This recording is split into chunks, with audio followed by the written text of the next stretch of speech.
Guys, അപ്പോൾ ഞാൻ നിങ്ങൾക്ക് പരിചയപ്പെടുത്താൻ പോകുന്ന സാധനം എന്ന് വെച്ചാൽ ഈ കാണുന്നത് ഒരു പോർട്ടബിൾ സ്റ്റൗ ആണ്. ഇതെന്ന് വെച്ചാൽ നമുക്ക് യാത്ര ചെയ്യുമ്പോൾ ട്രാവലൊക്കെ ചെയ്യുന്നത് നമുക്ക് ഭയങ്കര യൂസ്ഫുൾ ആയിട്ടുള്ള കാര്യമാണ്. ഞാനിപ്പോൾ ഇന്ത്യ നേപ്പാൾ യാത്രയൊക്കെ ഞാൻ ഭയങ്കരമായിട്ട് യൂസ് ചെയ്തിരുന്ന സാധനം അത്. ഇതിൻ്റെ ഉപയോഗം എന്താ വെച്ചാൽ നമുക്ക് എന്ത് തരത്തിലുള്ള ഫുഡ് ആണെങ്കിലും ഈ ഒരു സാധനത്തിൽ വെച്ച് നമുക്ക് ഉണ്ടാക്കാൻ വേണ്ടി സാധിക്കും. ഇത് സംഭവം കാണുമ്പോൾ ചെറിയൊരു സാധനമാണെന്നുണ്ടെങ്കിലും ഭയങ്കര യൂസ്ഫുൾ ആണിത്. ഇതെങ്ങനെ യൂസ് ചെയ്യുന്നത് വെച്ചാൽ ഇത് സ്റ്റൗ ആണ് വരുന്നത്. ഇതിൻ്റെ കൂടെ ഒരു ഗ്യാസ് ഉണ്ട്. ഈ ഗ്യാസ് ഏകദേശം ഒരു 150 റുപ്പീസ് 150 റുപ്യാണ് ഈ സാധനത്തിൽ വരുന്നത്. ഈ സാധനത്തിന് നമുക്ക് 500 റുപ്യാണ് സാധനം വരുന്നത്.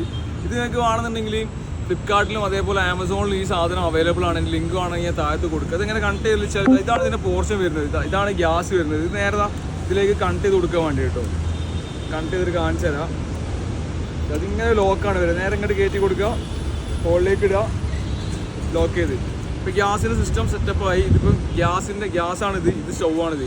എന്നിട്ട് നമുക്ക് വേണ്ടതെന്ന് വെച്ചാൽ ഈ സാധനം ഇങ്ങനെ നമുക്ക് വേണ്ട പോർഷനിലേക്ക് ചെയ്ത് കൊടുക്കുക, ഇതേപോലെ ആക്കി കൊടുക്കുക. ഇങ്ങനെ ആക്കി കൊടുത്തു കഴിഞ്ഞാൽ നമുക്ക് എന്ത് കഴിഞ്ഞാൽ നമ്മൾ എന്തെങ്കിലും ഫുഡ് ഉണ്ടാക്കാനുള്ള മാഗി സാധനങ്ങളൊക്കെ ഉണ്ടാക്കാനുള്ള ചട്ടിയുടെ വെച്ച് കൊടുക്കുക. ഇത് ഗ്യാസ് ഓണാക്കുന്ന സിസ്റ്റമാണ്. ഇത് ഇവിടെ ഓണാക്കി കൊടുക്കുക.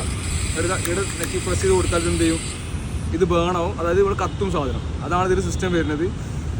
സോ ഈ വീഡിയോ നിങ്ങൾക്ക് വിചാരിക്കേണ്ടത് ഇഷ്ടപ്പെടുകയാണെങ്കിൽ ചാനൽ ഒന്ന് ഫോളോ ചെയ്യുക. ഇതേപോലത്തെ ഇൻഫോർമേറ്റീവ് വീഡിയോക്ക് വേണ്ടി ചാനൽ ഒന്ന് ഫോളോ ചെയ്യാം. Thank you.